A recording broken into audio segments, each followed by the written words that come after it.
Hello friends, welcome to Ratan tutorial YouTube channel.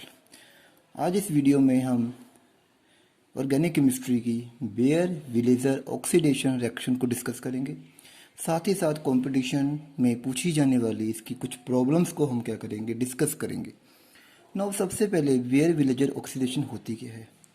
Bear Villiger oxidation में ketone को Easter या lactone में convert किया जाता है। ईस्टर तब बनेगा अगर वो ओपन कीटोन होगा और लैक्टोन तब बनेगा अगर वो साइक्लिक कीटोन होगा।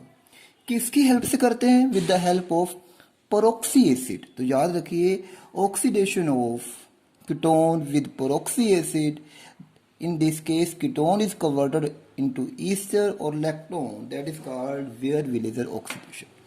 now सबसे पहले अगर मैं एक सिंपल सी एग्जांपल बताऊं तो suppose this is our ketone and this is our symmetrical ketone. ये हमारा कीटोन है और ये सिमेट्रिकल कीटोन है। जब हम इसकी पेरोक्सी एसिड होता क्या है, जैसे RCOOH, this is A peroxy acid, ये पेरोक्सी एसिड होता है।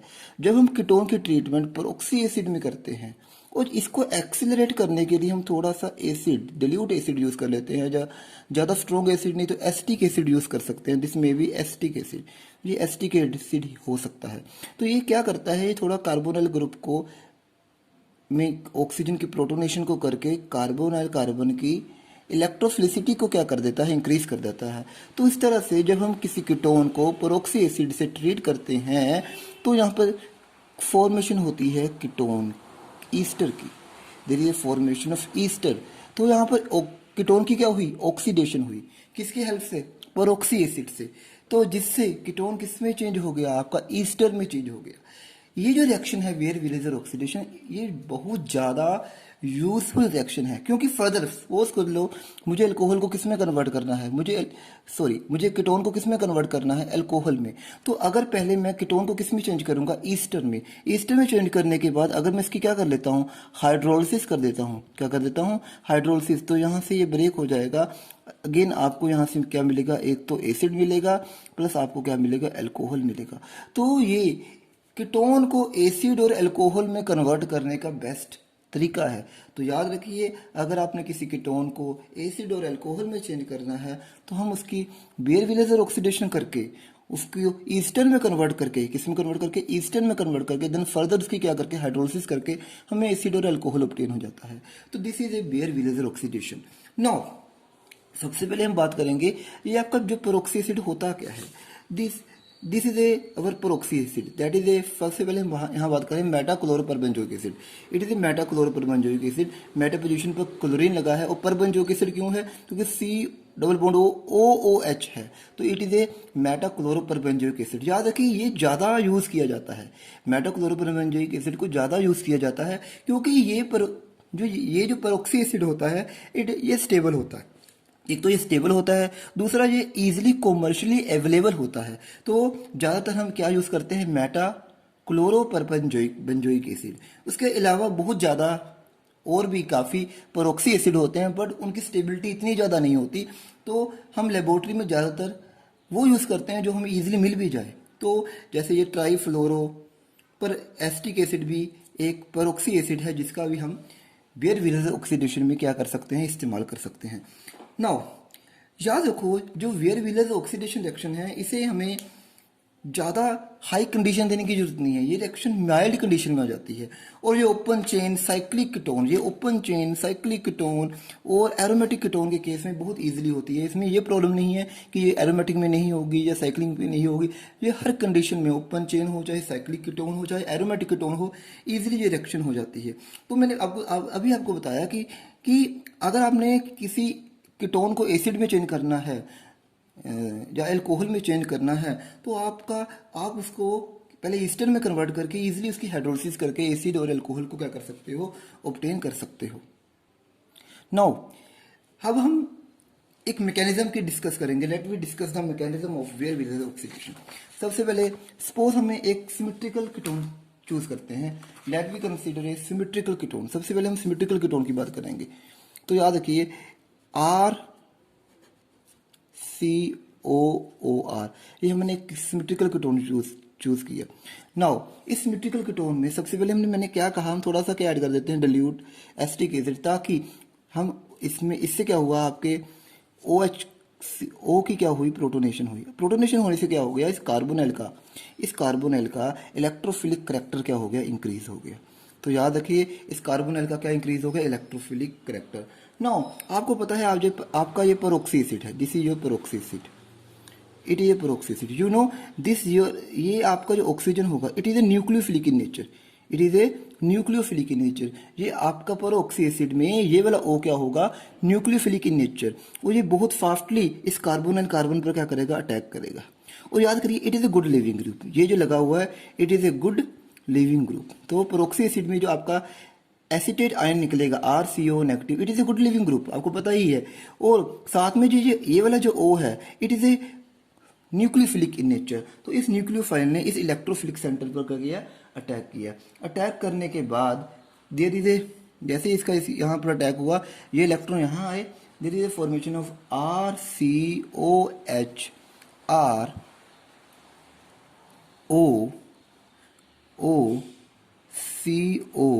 ROCOR, धीरे धीरे formation of this one.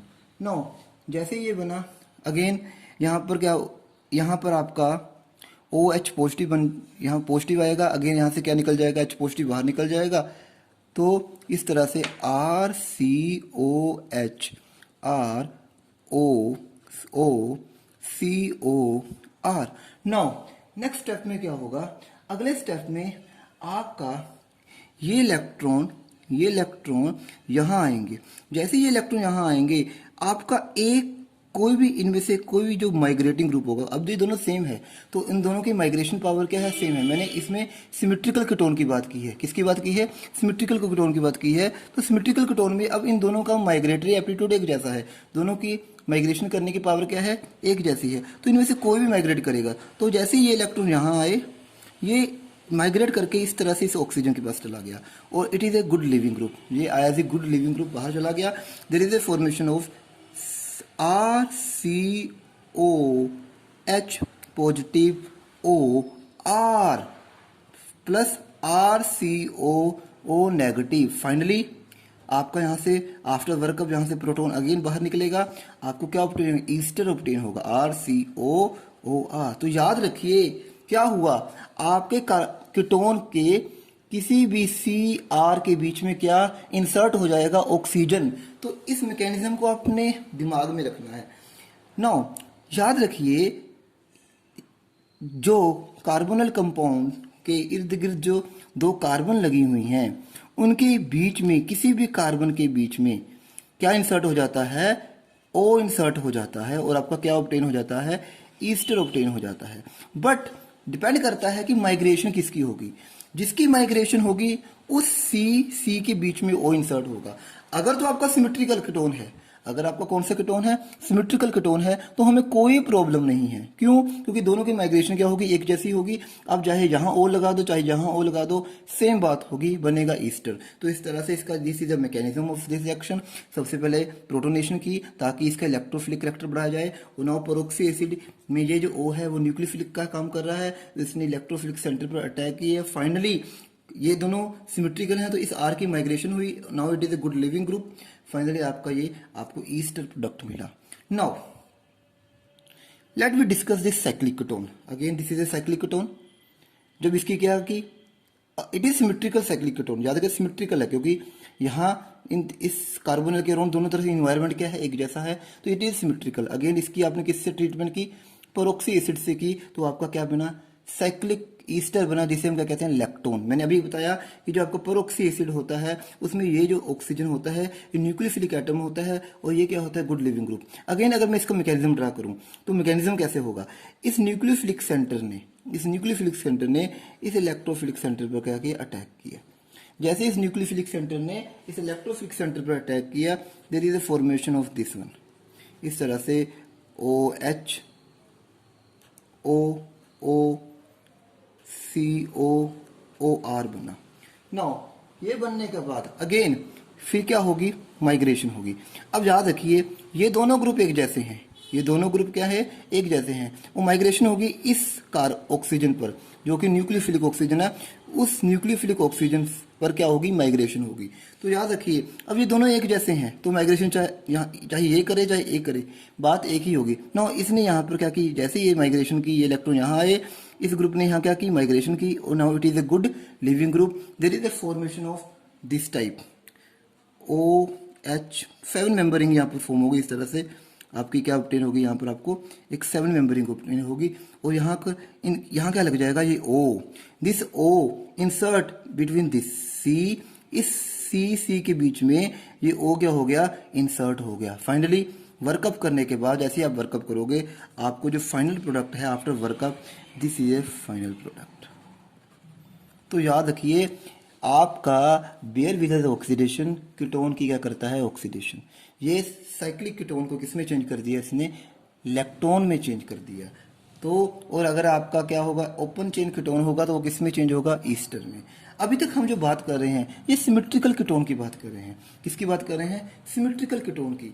But अगर आपका कीटोन सिमेट्रिकल नहीं होगा, अगर आपका कीटोन सिमेट्रिकल नहीं होगा तो उस केस में कौन माइग्रेट करेगा, that is very very important question, that is very very important point. तो याद रखिए, बेयर विद ऑक्सीडेशन आपको जब कंपटीशन एग्जाम में पूछी जाएगी तो उसमें जो आपको कीटोन दिया होगा वो अनसिमेट्रिकल होगा। अनसिमेट्रिकल के केस में आपने देखना है कि किसकी माइग्रेशन होगी। ये पॉइंट बहुत ही इंपॉर्टेंट पॉइंट है बेयर विद ऑक्सीडेशन का।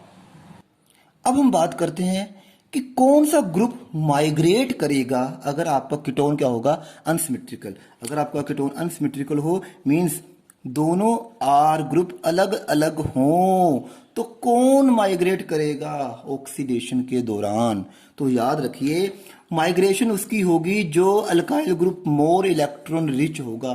जितना अल्काइल ग्रुप इलेक्ट्रॉन रिच होगा, उस ग्रुप की उतनी ज्यादा क्या होगी, माइग्रेशन होगी। ये बात आपने याद रखनी है। वो ग्रुप माइग्रेट करेगा जो कि मोर इलेक्ट्रॉन रिच होगा, मोर सब्स्टिट्यूटेड होगा, उसकी माइग्रेशन क्या होगी, फास्ट होगी। किस केस में, अनसिमेट्रिकल की। सिमेट्रिकल में ऐसा कोई चक्कर नहीं है, जो मर्जी क्या कर जाए, माइग्रेट कर जाए। नाउ तो याद रखिए इस ऑर्डर को, very very important to learn. इसे दिमाग में रखना, टर्शरी अल्काइल की माइग्रेशन सबसे ज्यादा होगी, फिर साइक्लोहेक्साइल की, साइक्लोहेक्साइल की सेकेंडरी अल्काइल की बेंजाइल, और बेंजाइल की फिनाइल की, इन सब की माइग्रेशन पावर लगभग एक जैसी है। सबसे ज्यादा किसकी है, टर्शरी अल्काइल। टर्शरी अल्काइल से ज्यादा है, फिर कम है साइक्लोहेक्साइल, फिर धीरे धीरे सबसे कम किसकी है, मिथाइल की। तो याद रखिए, अगर आप अल्काइल सीरीज की बात करते हो तो टर्शरी की माइग्रेशन सबसे ज्यादा, सेकेंडरी की कम, प्राइमरी की सबसे कम। वो याद रखिए, अगर आप फिनाइल की बात करते हो, अगर बेंजीन के केस में कौन सा ग्रुप लगा होगा, इलेक्ट्रॉन डोनेटिंग ग्रुप लगा हो, तो उसकी माइग्रेशन फास्ट होगी as compared to benzene ring. और उस बेंजीन रिंग की फास्ट होगी एज कंपेयर टू अगर वहां कौन सा ग्रुप लग जाए, इलेक्ट्रॉन विड्रॉइंग ग्रुप लग जाए। कहने का मतलब है, अगर आपके पास ये हो, पैरामिथॉक्सी एरोमेटिक कंपाउंड हो, और आपके पास हो पैरामिथाइल एरोमेटिक कंपाउंड, तो इसकी माइग्रेशन ज्यादा होगी। क्यों, because it is a more activating group. ये जो मिथॉक्सी ग्रुप है, it is a more activating group than this methyl group, तो इसकी माइग्रेशन फास्ट होगी एज कंपेयर टू दिस। तो याद रखिए, जितना इलेक्ट्रॉन रिच अल्काइल ग्रुप होगा उतनी माइग्रेशन ज्यादा होगी, जितना सब्स्टिट्यूटेड कार्बन होगा उसकी माइग्रेशन ज्यादा होगी। तो टर्शरी अल्काइल की सबसे ज्यादा होती है, मिथाइल की सबसे कम होती है। तो टर्शरी की ज्यादा होती है सेकेंडरी से, सेकेंडरी से ज्यादा होती है प्राइमरी से। अगर बेंजीन में इलेक्ट्रॉन डोनेटिंग ग्रुप लगा हो तो उसकी माइग्रेशन बेंजीन से ज्यादा होगी, बेंजीन की ज्यादा माइग्रेशन होगी अगर उसके केस में, अगर उससे ज्यादा होगी अगर बेंजीन के साथ क्या लगा हो, इलेक्ट्रॉन विड्रॉइंग ग्रुप, उसकी माइग्रेशन सबसे कम होगी। तो दिस इज द, अगर जैसे मैंने एग्जांपल ही मिथॉक्सी लगा हुआ है, मिथाइल लगा है, तो ये मोर एक्टिवेटिंग है, तो इसकी माइग्रेशन इससे क्या होगी, फास्ट होगी। अगर यहाँ पर लग जाए पैरामिथॉक्सी एरोमेटिक हो और एक हो पैरा नाइट्रो एरोमेटिक हो, तो किसकी ज्यादा होगी, इसकी ज्यादा होगी। क्यों, क्योंकि it is activating group. NO2 क्या है, इलेक्ट्रॉन विड्रॉइंग ग्रुप। तो मैंने कहा इलेक्ट्रॉन विड्रॉइंग ग्रुप लगने पर माइग्रेशन कम हो जाती है। क्यों, क्योंकि विड्रॉइंग ग्रुप क्या करते हैं, बेंजीन रिंग में इलेक्ट्रॉन की डेंसिटी को कम कर देते हैं, और इलेक्ट्रॉन डोनेटिंग ग्रुप बेंजीन में इलेक्ट्रॉन की डेंसिटी को बढ़ा देते हैं। तो मैंने जैसे कहा माइग्रेशन उसकी ज़्यादा होगी जो ज़्यादा इलेक्ट्रॉन रिच होगा। इलेक्ट्रॉन डोनेटिंग ग्रुप उसे इलेक्ट्रॉन रिच करेंगे तो माइग्रेशन क्या होगी, फास्ट होगी। इलेक्ट्रॉन विड्रॉइंग ग्रुप उसे इलेक्ट्रॉन डेफिशिएंट बनाएंगे तो माइग्रेशन क्या होगी, स्लो होगी। तो ये जो आपने माइग्रेशन का ऑर्डर है, ये इसको दिमाग में रखना है। मैकेनिज्म सेम रहेगा, प्रोडक्ट बनाने में कोई प्रॉब्लम नहीं है। सिर्फ आपने ये अगर आपका कोई कीटोन है, आपके सी के बीच में ओ लग जाएगा।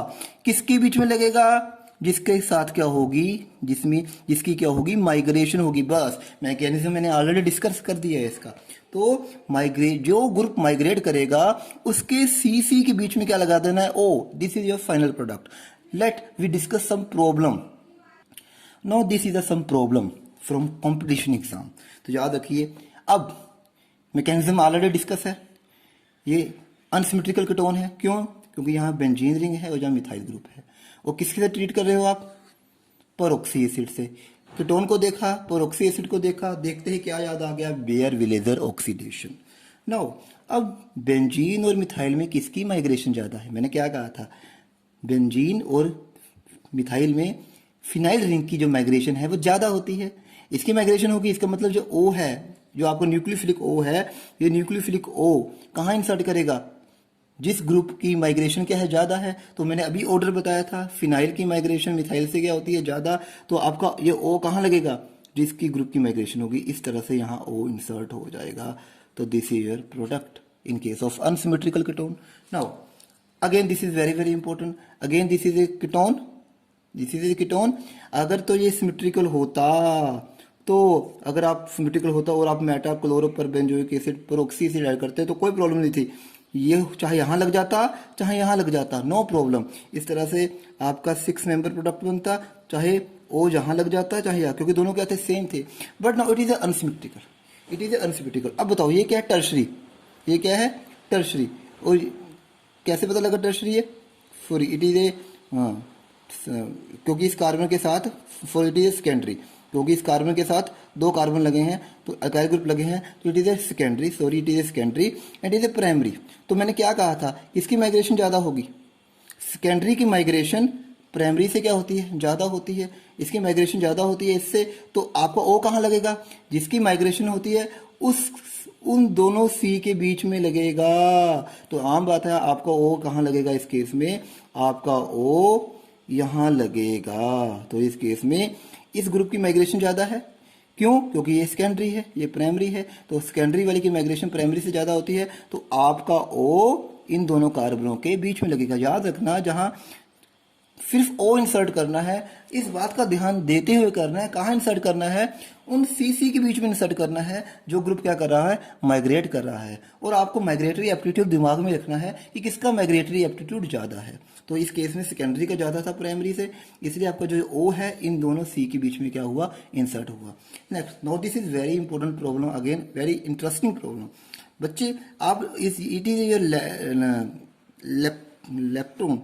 तो अगर आप इसको देखोगे, तो अगर आप ये, it is not a ketone carbonyl compound, it is a carbonyl but there is a NH। So ये आपने बेयर विलेजर ऑक्सीडेशन यहाँ नहीं होगी, OH में भी नहीं होगी। कहाँ होगी, कहाँ होगी, जहां पर कार्बोनाइल कंपाउंड है। तो ये कार्बोनाइल कंपाउंड है, it is A tertiary, it is A tertiary.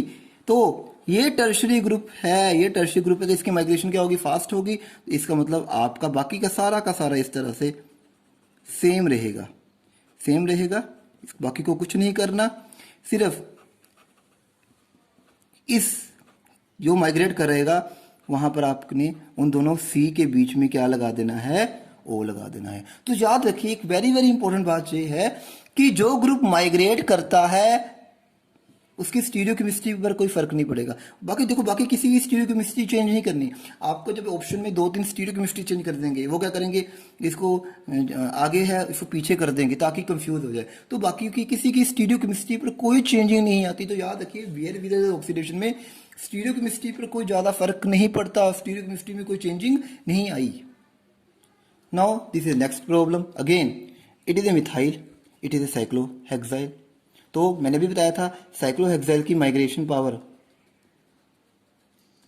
Power ज़्यादा होती है किससे, मिथाइल से। तो ओ कहाँ लगेगा, जहाँ माइग्रेशन पावर ज़्यादा है उसके बीच में। तो फाइनली आपका प्रोडक्ट क्या होगा, तो इस तरह से इन दोनों के बीच में आपका ओ लग जाएगा। इन दोनों सी के बीच में क्या लग जाएगा, ओ, क्योंकि इस ग्रुप की माइग्रेशन पावर ज़्यादा है, इसकी ग्रुप की माइग्रेशन पावर ज़्यादा है इससे, तो इन दोनों के बीच में क्या लग जाएगा, आपका ओ लग जाएगा। Next point is that steric effect may also be involve in Baeyer Villiger oxidation. Steric effect को भी देखा जाएगा in some case in Baeyer Villiger oxidation. Now it is a bridge head compound. तो आपको पता है ये आपका कीटोन है, ये जो आपका है ये आपका 1 डिग्री है, ये आपका टर्शरी है। तो आपको पता है माइग्रेशन पावर किसकी ज़्यादा होती है, टर्शरी की माइग्रेशन ज़्यादा होती है, मोर माइग्रेशन टर्शरी की ज़्यादा होती है किससे, प्राइमरी से। तो ओ कहाँ लगेगा, इन दोनों सी के बीच में ओ लगेगा। कहाँ लगेगा, इन दोनों सी के बीच में क्या लगेगा, आपका ओ लगेगा। तो ये आपका इस केस में क्या होगा, फाइनल प्रोडक्ट होगा। इस तरह से इन दोनों सी के बीच में मैं इस तरह से ओ को लगा देता हूँ, इस तरह से ये ओ लग गया, इन दोनों सी के बीच में क्या लग गया, O. This is your final product in this case. इन दोनों सी के बीच में मैंने क्या लगा दिया, ओ को लगा दिया। क्यों लगाया, क्योंकि इस ग्रुप की माइग्रेशन पावर, इस ग्रुप की माइग्रेशन पावर इस ग्रुप से क्या ज़्यादा थी, इसलिए ये ओ यहाँ लगा, यहाँ नहीं लगा। नाउ अब ये बहुत ही इंपॉर्टेंट एक्सेप्शनल केस है जो कि कंपटीशन यूजीसी नेट में बहुत बार पूछा जाता है। अगर आपका जहाँ स्टीरिक हिंड्रेंस ज़्यादा हो, जैसे ये ऊपर ब्रिज हेड की यहाँ पर जो है नोर बोर्नाइल सिस्टम है, यहाँ पर स्टीरिक हिंड्रेंस ज़्यादा होगी। अगर स्टीरिक हिंड्रेंस ज़्यादा होगी तो इस केस में ये एक्सेप्शनल केस है, आपका यहाँ से माइग्रेशन नहीं होगी, यहाँ से होगी। तो ये एक्सेप्शनल केस आपने दिमाग में रखना है। अगर स्टीरिक हिंड्रेंस यहाँ पर ज़्यादा हो जाए तो आपके ये स्टीरिक हिंड्रेंस के कारण यहाँ से माइग्रेशन नहीं हो पाएगी। चाहे ये टर्शरी है तो माइग्रेशन कहाँ से होगी, इस केस में आपकी जो माइग्रेशन है यहाँ से होगी। तो याद रखिए आपकी माइग्रेशन जो है ये यहाँ ये माइग्रेट करेगा, ये माइग्रेट नहीं करेगा। यहाँ पर स्टीरिक इफेक्ट के कारण ये ऐसा होता है। तो याद रखिए ये एक्सेप्शनल केस है, तो स्टीरिक इफेक्ट के कारण ये माना जाता है ऐसा होता है। तो स्टीरिक इफेक्ट के कारण ये प्रोडक्ट बनता है, ये प्रोडक्ट बनता ही नहीं। तो स्टीरिक इफेक्ट भी बेयर विलेजर ऑक्सीडेशन में इंपॉर्टेंट रोल जो है प्ले करता है। तो ये एक ज़्यादा इंपॉर्टेंट एग्जांपल है कि अगर नॉर्थ बोर्नल सिस्टम में यहाँ पर लगे हो स्टीरिक हिंड्रेंस क्रिएट की जाए तो ये टर्शरी ग्रुप की माइग्रेशन पावर कम हो जाती है, इसकी माइग्रेशन पावर क्या हो जाती है, इंक्रीज हो जाती है। तो याद रखिए स्टीरिक इफेक्ट, ये एग्जाम्पल को आप हमेशा अपने दिमाग में रखिएगा। नो ये अनदर एग्जाम्पल है, आपको पता है यहाँ पर आपका मिथाइल ग्रुप है, ये आपका यहाँ पर सेकेंडरी है, it is your primary methyl group. तो यह मिथाइल ग्रुप है और सेकेंडरी की माइग्रेशन पावर ज़्यादा होती है मिथाइल से।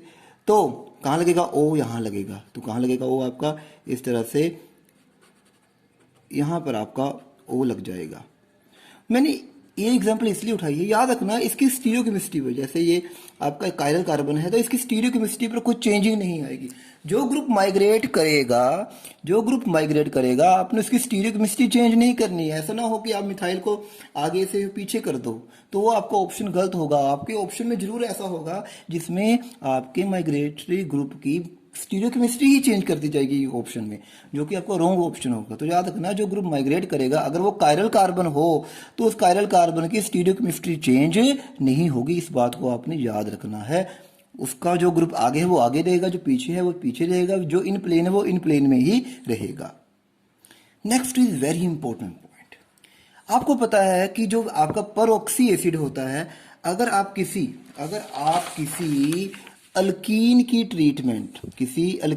ट्रीटमेंट परऑक्सी एसिड से करते हो, RCO3H से करते हो, तो आपका परऑक्सी एसिड अल्कीन को किस में चेंज कर सकता है, इपोक्साइड में चेंज कर देता है, इपोक्सीडेशन करता है। तो आपको पता है आपका परऑक्सी एसिड किसी भी अल्कीन को किस में चेंज कर देता है, इपोक्साइड में। और जितनी इलेक्ट्रॉन रिच अल्कीन होगी, suppose these are 2 alkene here, this is less electron rich, this is more electron rich. याद रखना, ये मोर इलेक्ट्रॉन रिच क्यों है, क्योंकि यहाँ तो अल्काइल ग्रुप लगे हैं, और ये लेस इलेक्ट्रॉन रिच है, तो ये मोर इलेक्ट्रॉन रिच है। अगर आप इसमें पेरोक्सी एसिड ऐड करोगे तो इस केस में आपकी क्या होगी, यहाँ पर इस मोर इलेक्ट्रॉन रिच के अराउंड क्या हो जाएगी, इपोक्सीडेशन हो जाएगी। तो याद रखिए, अगर आपके कीटोन जिसको कि आप पेरोक्सी एसिड से ट्रीट कर रहे हो और उसको ईस्टर में कन्वर्ट करना चाहते हो, अगर उस कंपाउंड में अल्कीन हो, क्या हो, अल्कीन हो, तो उस केस में चांस होते हैं कि आपके अल्कीन की क्या हो जाएगी, इपोक्सीडेशन। क्यों, क्योंकि अगर वो बहुत ज़्यादा क्या होगा, इलेक्ट्रॉन रिच होगा। याद रखिए, अगर आपका अल्कीन भी हो मॉलिक्यूल में, डबल बॉन्ड भी हो और कीटोन भी हो, तो अगर आप पेरोक्सी एसिड ऐड करते हो तो मिक्सचर ऑफ प्रोडक्ट बनता है। कुछ प्रोडक्ट क्या होता है, आपकी अल्कीन की इपोक्सीडेशन वाला होता है, कुछ आपका बेयर विलेजर ऑक्सीडेशन वाला प्रोडक्ट होता है। तो इस केस में मिक्सचर ऑफ प्रोडक्ट बनता है। इस बात को याद रखिए। क्यों, क्योंकि पेरोक्सी एसिड अल्कीन को किसमें चेंज कर देता है, इपोक्साइड में। पेरोक्सी एसिड अल्कीन को इपोक्साइड में चेंज करता है। अगर आपका अनसिमेट्रिकल कीटोन है और इसमें अल्कीन भी है और कीटोन तो है ही है, पर इस केस में अगर आपका जो अल्कीन है मोर इलेक्ट्रॉन रिच हो, तो आपके अल्कीन की क्या हो जाएगी, इपोक्सीडेशन हो जाएगी। इस बात को आप याद रखना। तो मिक्सचर ऑफ प्रोडक्ट बनेगा, कुछ तो आपका इपोक्सीडेशन वाला प्रोडक्ट बनेगा, कुछ आपका क्या बनेगा, बेयर विलेजर ऑक्सीडेशन वाला। नो, तो याद रखिए, इन सम केस अगर आपका अल्कीन ग्रुप है तो आपके अल्कीन की क्या हो जाएगी, इपोक्सीडेशन हो जाएगी, तो आपको मिक्सचर ऑफ प्रोडक्ट मिलेगा। नाउ जो इसकी कीमोसिटिविटी है कि कौन ज्यादा बनेगा, वो डिपेंड करता है कौन ज्यादा रिएक्टिव है। कौन ज्यादा क्या है, रिएक्टिव है। जितना वो ज्यादा रिएक्टिव होगा, अगर कीटोन ज्यादा रिएक्टिव होगा तो ईस्टर बनेगा, अगर एल्कीन ज्यादा रिएक्टिव होगा तो आपका इपोक्साइड ज्यादा बनेगा। इस बात को याद रखिए। तो कीमोसेलेक्टिविटी डिपेंड करती है कि किसकी रिलेटिव रिएक्टिविटी ज्यादा है, कीटोन की ज्यादा है कि एल्कीन की ज्यादा है। तो याद रखिए, जो स्ट्रेन कीटोन होते हैं, जो स्ट्रेन्ड कीटोन होते हैं, जिनमें स्ट्रेन होती है, जिन कीटोन में स्ट्रेन होती है, जिन कीटोन में स्ट्रेन ज़्यादा होती है वो ज़्यादा रिएक्टिव होते हैं। याद रखिए, जिन कीटोन में स्ट्रेन ज़्यादा होती है वो ज़्यादा क्या होते हैं, रिएक्टिव होते हैं। अभी की अगर वहाँ पर क्या पड़ा हो, अल्कीन भी पड़ा हो। लो let we consider this example. This is example very very important from UGC NET. अब यहाँ पर कीटोन भी है और अल्कीन भी है, पर आपका कीटोन जो है, जो कीटोन है वो ज़्यादा स्ट्रेन है। और इस केस में जो आपका टर्शरी जो है, it is a good, again it is a good क्या है, माइग्रेटिंग ग्रुप है। तो इस केस में आपकी अल्कीन की इपोक्सीडेशन नहीं होगी, इसकी इपोक्सीडेशन नहीं होगी। यहाँ पर सिर्फ क्या होगी, बेयर विलेजर ऑक्सीडेशन होगी। क्यों, क्योंकि आपका जो कीटोन है वो ज़्यादा क्या है, स्ट्रेन्ड है। तो याद रखिए, अगर आपका कीटोन ज़्यादा स्ट्रेन हो तो इस केस में क्या होगी, आपकी बेयर विलेजर होगी, आपकी बेयर विलेजर ऑक्सीडेशन होगी, एल्कीन की इपोक्सीडेशन नहीं होगी। एक रीज़न इसमें यह भी है कि ये जो ग्रुप लगा हुआ है, ये ग्रुप, ये यहाँ पर न्यूक्लियो आपका जो ऑक्सीजन है उसको बेयर विलेजर का जो आपका पेरोक्सी का एसिड का ऑक्सीजन है, यहाँ अप्रोच करने में इसको क्या हो रही है, डिफिकल्टी हो रही है, क्योंकि ये बल्कि ग्रुप लगा हुआ है।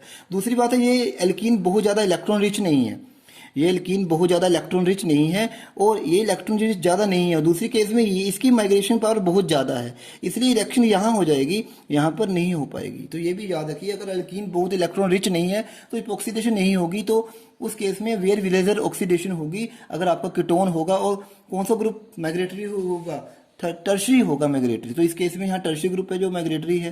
तो आपको यहाँ पर इस सी और इस सी के, इसकी माइग्रेटरी एप्टीट्यूड ज़्यादा है, इस सी और इस सी के बीच में क्या लग जाएगा, ओ इंसर्ट हो जाएगा। और यहाँ इपोक्सीडेशन क्यों नहीं हुई, क्योंकि ये ज़्यादा इलेक्ट्रॉन रिच नहीं है ना, और आपका जो कीटोन है वो ज़्यादा स्ट्रेन्ड है। तो याद रखिए, अगर आपका कीटोन बहुत स्ट्रेन्ड हो तो बेयर विलेजर ऑक्सीडेशन को फेवर करेगा। अगेन ये कीटोन ज़्यादा स्ट्रेन्ड है क्योंकि ये 4 मेंबर रिंग में है, तो अगेन यहाँ पर ये भी ज़्यादा not more electron rich, more electron rich नहीं है। तो आपकी क्या फेवर होगी, इस केस में भी आपकी बेयर विलेजर ऑक्सीडेशन ही फेवर हो जाएगी। आपके किसी को बाकी इसमें किसी चीज़ को और कोई फर्क नहीं पड़ेगा। फिर इन दोनों के बीच में इस तरह से आपका ओ जो है, इन दोनों सी के बीच में ओ क्या हो जाएगा, इंसर्ट हो जाएगा। यहाँ ही क्यों होगा, क्योंकि इसकी माइग्रेट, क्योंकि it is A primary, it is a secondary. तो सेकेंडरी की माइग्रेशन पावर प्राइमरी से क्या होती है, ज़्यादा होती है, इसलिए इन दोनों सी के बीच में इन दोनों सी के बीच में आपका ओ क्या हो गया, इंसर्ट हो गया। तो इस केस में यहाँ पर इपॉक्सीडेशन नहीं हुई क्योंकि ये ज़्यादा इलेक्ट्रॉन रिच नहीं है। दूसरी बात मैंने क्या कहा, आपको जो कीटोन है मोर स्ट्रेंड है, जितना स्ट्रेंड होगा उस केस में आपकी डबल बॉन्ड होते हुए भी क्या होगी, आपकी बेयर विलेजर ऑक्सीडेशन होगी। और दूसरी बात ये है जो आपका डबल बॉन्ड है वो ज़्यादा इलेक्ट्रॉन रिच नहीं होना चाहिए। Let me this very important example, this is very important example from competition view. एक तो ये कीटोन ज़्यादा स्ट्रेंड नहीं है, हाँ चाहे यहाँ टर्शियरी ग्रुप लगा हुआ है जो कि माइग्रेटरी ग्रुप है, और पर इस केस में जो एल्कीन है, एल्कीन मोर इलेक्ट्रॉन रिच है, मोर क्या है, इलेक्ट्रॉन रिच। तो इस केस में दो प्रोडक्ट बनेंगे, मिक्सचर ऑफ प्रोडक्ट ऑब्टेन होगा। एक तो आपका ये ऑब्टेन होगा,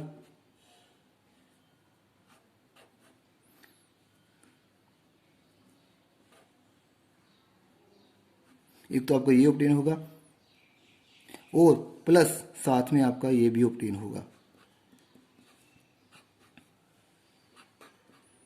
ये भी ऑब्टेन होगा। तो याद रखिए इस केस में क्या है, एक तो आपका कीटोन ज़्यादा स्ट्रेंड नहीं है और टर्शियरी ग्रुप है जो कि माइग्रेटरी है, और आपकी एल्कीन मोर इलेक्ट्रॉन रिच है क्योंकि यहाँ पर दो क्या लगे हुए हैं, अल्काइल ग्रुप लगे हैं जो कि एल्कीन को क्या बना रहे हैं, मोर इलेक्ट्रॉन रिच। ये भी अल्काइल ग्रुप है जो कि एल्कीन को क्या बना रहा है, मोर इलेक्ट्रॉन रिच। तो इस केस में डबल बॉन्ड की क्या होगी, इपॉक्सीडेशन होगी, ये भी बनेगा, ये भी बनेगा, बेयर विलेजर ऑक्सीडेशन भी होगी और ये भी बनेगा, क्योंकि आपको इस सी के बीच में क्या हो जाएगा, इस सी के बीच में क्या हो जाएगा, इंसर्ट हो जाएगा। क्यों होगा, क्योंकि it is a more it have more migratory aptitude than this one. तो ये यहाँ सी आपका ओ इन दोनों सी के बीच में इंसर्ट हो गया, तो दोनों का मिक्सचर बना। बट अगर मैं चाहता हूं कि मुझे सिर्फ ये ही ऑब्टेन हो, मेरी सिर्फ बेयर विलेजर ऑक्सीडेशन ही हो, ये प्रोडक्ट ऑब्टेन ना हो, सिर्फ ये बने। पर अगर आप मेटाक्लोरोपेंटोइक एसिड डालोगे तो ये इलेक्ट्रॉन रिच है और ये 3 डिग्री है, दोनों का ही, ये दोनों ही बनेंगे। कब, इस केस में ये दोनों ही बनेंगे। बट अगर मुझे ये बनाना है, ये बनाना है, ये नहीं बनाना, तो एक रिएजेंट है, तो इस रिएजेंट की प्रेजेंस में जिसे हम कहते हैं बिस ट्राईमिथाइल सिलाइल पेरोक्साइड, बिस ट्राईमिथाइल सिलाइल पेरोक्साइड, ये जो रिएजेंट है ये क्या करता है, ये डबल बॉन्ड को कुछ नहीं करेगा, डबल बॉन्ड को कुछ नहीं करेगा, सिर्फ आपके कौन सी ऑक्सीडेशन करेगा, बेयर विलेजर ऑक्सीडेशन करेगा।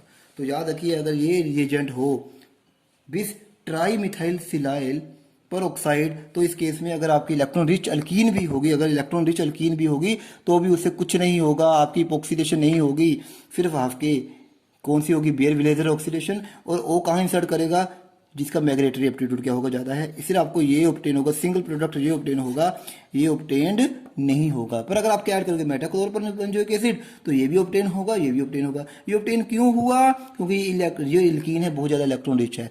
पर अगर ये आप यूज़ करते हो तो इस केस में आपको सिर्फ ये ऑब्टेन होगा, ये ऑब्टेन नहीं होगा। This is very very important reaction, ये कॉम्पिटिशन यूजीसी नेट में बहुत बार पूछी गई है। इस रिएजेंट से भी रिएक्शन पूछी गई है, इससे भी पूछी गई है। Thank you for watching.